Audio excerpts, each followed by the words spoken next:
Hi friends, இந்த வீடியோல நம்ம HTML ஓட பேசிக்ஸ் பத்தி பார்க்க போறோம். HTML னு சொல்லப்போனா Hypertext Markup Language அப்படினு சொல்லுவாங்க. இது ஒரு standard language for creating web pages. இன்டர்நெட்ல நம்ம பார்க்குற ஒவ்வொரு வெப்சைட், அதாவது Instagram, Facebook இந்த மாதிரி எல்லா வெப் பேजेसும் HTML பேஸ் பண்ணி தான் பில்ட் பண்ணிருப்பாங்க. HTML யூஸ் பண்ணி நம்ம வெப் பேஜ்ல டெக்ஸ்ட், இமேजेस, பட்டன்ஸ், ஃபார்ம்ஸ் இந்த மாதிரிலாம் எது எங்கெங்க இருக்கணும் அப்படின்னு நம்ம டிஃபைன் பண்ணலாம். இது ஒரு மார்க்அப் லாங்குவேஜ். அதாவது இது ஒரு கோடிங் லாங்குவேஜ் கிடையாது. அதனால நம்மளுக்கு லேர்ன் பண்ணுறதுக்கு ஈஸியாகவும் இருக்கும். அது மட்டும் இல்லாமல் இன்ட்ரெஸ்டிங்காகவும் இருக்கும். இந்த டியூட்டோரியலில் நம்ம பேசிக் ஸ்ட்ரக்சரில் இருந்து அட்வான்ஸ் டாபிக்ஸ் வரைக்கும் கிளியராக ஸ்டெப் பை ஸ்டெப்பை எக்ஸ்பிளைன் பண்ண போகிறோம். So get ready to build your own website from scratch. Start பண்ணலாமா? இப்போ என்னோட சிம்பிளான போர்ட்ஃபோலியோ வெப்சைட்டை வச்சு உங்களுக்கு HTML அப்படின்னா என்னென்னு எக்ஸ்பிளைன் பண்ணுறேன். இப்போ இதான் என்னோட சிம்பிள் போர்ட்ஃபோலியோ. இதில் இந்த டெக்ஸ்ட் எல்லாமே எப்படி ஒரு வெப்சைட்குள்ளே கொண்டு வருது, அதுக்கு பேராகிராஃப் டேக் யூஸ் பண்ணுவாங்க, அதெல்லாம் தான் நம்ம கற்றுக்க போகிறோம். இந்த இடத்துல இமேஜ் ஃபிக்ஸ் பண்ணியிருக்கேன். இந்த இமேஜ் எப்படி ஒரு HTML வழியாக ஒரு வெப்சைட்குள்ளே கொண்டு வருது அதெல்லாம் டிஃபைன் பண்ணுறது தான் HTML. அப்புறம் இந்த இமேஜ் வந்து இந்த பொசிஷனில் தான் இருக்கணும் அப்படின்னு டிசைட் பண்ணுறதுல CSS. அதுக்கு ஒரு தனி டுட்டோரியலே கிரியேட் பண்ண தான் போகிறோம். இந்த டுட்டோரியலில் எப்படி இந்த டெக்ஸ்ட்டு இப்போ ஃபார் எக்ஸாம்பிள் இந்த லிங்க்கை நான் கிளிக் பண்ணால் இது ஒரு என்னோட லிங்க்டின் பேஜுக்கு வந்து ரீடைரக்ட் ஆகி கொண்டு போகும். இதெல்லாம் எப்படி HTML வச்சு ஈஸியாக பண்ணுறது அப்படின்னு தான் இந்த வீடியோ. HTML யூஸ் பண்ணி அவ்வளோதான் பண்ண முடியுமான்னு கேட்டால் கிடையாது. இப்போ இந்த மாதிரி ஒரு ரீடைரக்ஷனில் நம்ம ஆங்கர் டேக் யூஸ் பண்ணி பண்ணுவோம். ஆனால் HTML யூஸ் பண்ணி ஒரு பெரிய வெப்சைட்டுக்கு பேசிக்ஸான ஃபார்ம்ஸ்லாம் க்ரியேட் பண்ணலாம். பேசிக்ஸ்லேருந்து அட்வான்ஸ் லெவலான ஃபார்ம்ஸ் கூட க்ரியேட் பண்ணலாம். இங்கே நான் காண்டாக்ட் மீ அப்படிங்கிற ஃபார்ம் வந்து க்ரியேட் பண்ணியிருக்கேன். இதுக்கு வந்து ஃபார்ம் அப்படிங்கிற டேகை HTML டிஃபைன் பண்ணியிருக்காங்க. இதெல்லாம் ஒரு இன்புட் பாக்ஸ் அப்படின்னு சொல்லுவாங்க.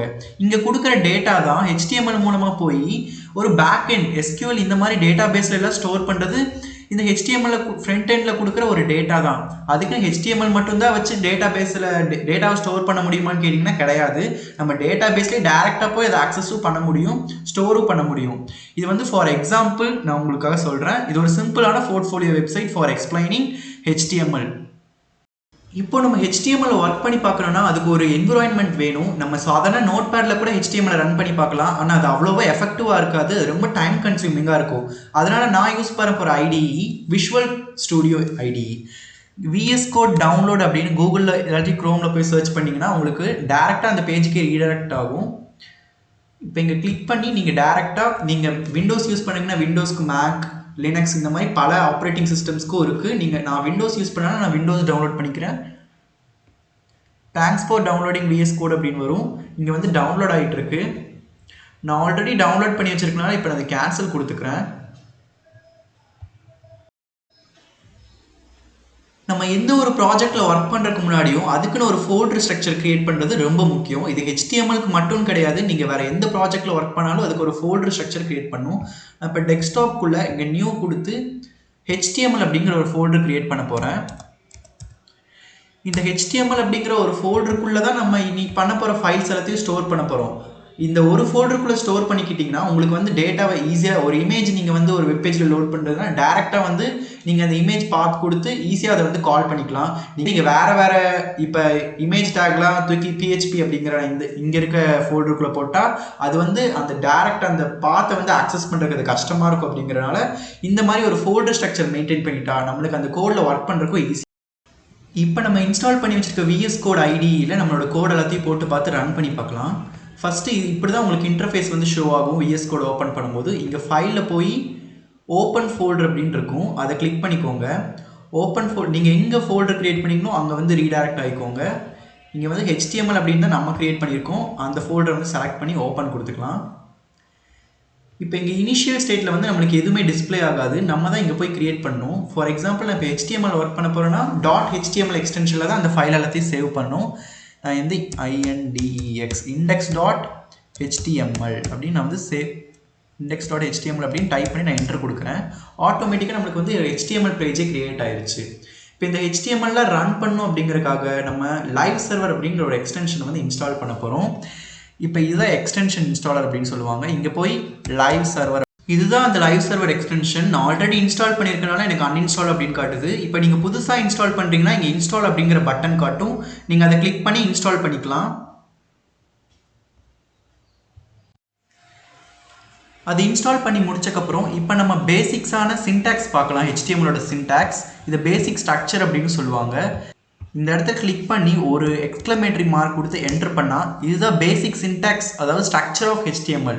இங்கே டாக் டைப் HTML அப்படிங்கிறது இப்போ ஒரு ரோபோட் இல்லாட்டி ஒரு மிஷின் வந்து நம்ம கோடெல்லாம் ரீட் பண்ணி பார்க்குதுன்னா இது எந்த லாங்குவேஜில் எழுதியிருக்காங்கன்னு அந்த மிஷினுக்கு தெரியணும். HTMLோட ஹெட் டேக்குள்ளே என்னென்ன கொடுப்போம். இந்த HTMLோட ஹெட் டேக் அப்படிங்கிறது வெப்பேஜுக்கு பேக்ரவுண்டுக்கு தேவையான இன்ஃபர்மேஷன்லாம் ஸ்டோர் பண்ணி வைக்கும். இது வந்து வெப்பேஜில் விசிபிளாக இல்லைனாலும் ப்ரௌசருக்கு இது வந்து ரொம்ப முக்கியம். இந்த ஹெட் டேக்குள்ள என்னெல்லாம் கொடுக்கலாம் அப்படின்னு பார்த்தீங்கன்னா டைட்டில், பேஜோட டைட்டில், ப்ரௌசர் டேப்ல என்ன டைட்டில் கொடுக்கணும் அப்படிங்கிறதெல்லாம் இதில் தான் டிஸ்பிளே பண்ணுவோம். ஃபார் எக்ஸாம்பிள் என்னோட போர்ட்ஃபோலியோ வெப்சைட்டில் இங்கே நான் கிளிக் பண்ணால் இந்த இடத்துல எனக்கு சிவகார்த்திக் போர்ட்ஃபோலியோ அப்படின்னு காட்டுது. இதுதான் அந்த ஹெட் டேக்குள்ளே கொடுக்குற டைட்டில் பண்ணுற வேலை. அந்த டைட்டிலுக்குள்ளே நம்ம என்ன பேரை கொடுக்குறோமோ அது வந்து இந்த வெப்பேஜோட டேபோட நேமாக இருக்கும். அடுத்தது மெட்டா கேர்செட். இது வந்து page information like character set, description, இதில் யூஸ் பண்ணுற கீவேர்டு எல்லாமே இந்த மெட்டா அப்படிங்கிற இந்த டேக் வந்து ஸ்டோர் பண்ணி வைக்கும். அது மட்டும் இல்லாமல் நம்ம சிஎஸ்எஸ்லாம் க்ரியேட் பண்ணுவோம் இனி வர வீடியோவில். அதில் எக்ஸ்டர்னல் சிஎஸ்எஸ்லாம் லிங்க் பண்ணுறதுக்கு இதில் லிங்க் டேக்கும் யூஸ் பண்ணுவோம். அதுக்கப்புறம் நம்ம ஸ்டைலிங் கொடுக்குறோன்னா நம்ம இன்டர்னல் ஸ்டைலிங்கும் கொடுக்கலாம். ஸ்டைல் அப்படிங்கிற டேக் யூஸ் பண்ணி கொடுக்கலாம். ஜாவா ஸ்கிரிப்ட் ஏதாச்சும் லிங்க் பண்ணணும்னா அதுக்கு ஸ்கிரிப்ட் அப்படிங்கிற டேகே இருக்குது. ஸ்கிரிப்ட் அப்படின்னு கொடுத்து என்டர் பண்ணிவிட்டு இந்த பேக்கெட்டை க்ளோஸ் பண்ணால் ஆட்டோமேட்டிக்காக இங்கே ஸ்கிரிப்டெல்லாம் கொடுத்தா இங்கே நம்ம ஸ்கிரிப்ட்லாம் கொடுத்து கூட ரன் பண்ணிக்கலாம். இதுதான் HTMLோட ஓப்பனிங் டேக். HTMLை பொறுத்த வரைக்கும் ஓப்பனிங் டேக், க்ளோசிங் டேக் அப்படின்னு ரெண்டு இருக்குது. இந்த ரெண்டு டேகையும் நம்ம வந்து ஆங்குலர் ப்ராக்கெட்டில் வந்து டிஃபைன் பண்ணுவோம். ஓப்பனிங் டேக்கில் வந்து எந்த ஸ்லாஷஸும் இருக்காது. க்ளோசிங் டேக்கில் வந்து ஸ்லாஷஸ் வந்து கண்டிப்பாக இருக்கணும். HTML டேக்குள்ளே தான் நம்ம வந்து எல்லா கண்டென்ட்டையும் டிஃபைன் பண்ண போகிறோம். அதுக்குள்ளே இருக்கிறது வந்து ஹெட், அதுக்கப்புறம் பாடி. இந்த பாடிக்குள்ளே எழுதுகிற கண்டென்ட் தான் நம்மளோட வெப்பேஜில் டிஃபைன் ஆகிற கண்டென்ட், அதாவது டிஸ்பிளே பண்ணுற கண்டென்ட் அப்படின்னு சொல்லுவாங்க. இதுக்குள்ளே ஃபார் எக்ஸாம்பிள் நான் இப்போ H1 டேக் அப்படிங்கிற ஒரு டேக்குள்ளே ஒரு வேர்ட் கொடுக்குறேன். HTML அப்படிங்கிற ஒரு வேர்டை கொடுத்துக்கலாம். சேவ் பண்ணிவிட்டு ஓப்பன் வித் லைவ் சர்வர் அப்படின்னு கொடுக்குறேன். எனக்கு டேரெக்டாக அந்த அவுட்புட் வந்து என்னோடய வெப்பேஜ்லேயே டிஸ்பிளே ஆகுது. அவ்வளோதான் HTML பற்றின பேசிக்ஸ். இனி வர வீடியோவில் ஒரு டேகும் என்னென்ன ஸ்பெஷாலிட்டியோடு இருக்குது அப்படிங்கிறது ஸ்டெப் பை ஸ்டெப்பாக பார்க்கலாம். அடுத்தடுத்த டுட்டோரியல் வீடியோஸை பார்க்குறதுக்கு முன்னாடி இந்த VS Code அப்படிங்கிற ஐடியை செட்டப் பண்ணி வச்சு இந்த லைவ் சர்வர் அப்படிங்கிற எக்ஸ்டென்ஷனை இன்ஸ்டால் பண்ணி வச்சுக்கோங்க. அப்போ தான் இது ரொம்ப ஹெல்ப்ஃபுல்லாக இருக்கும். இனி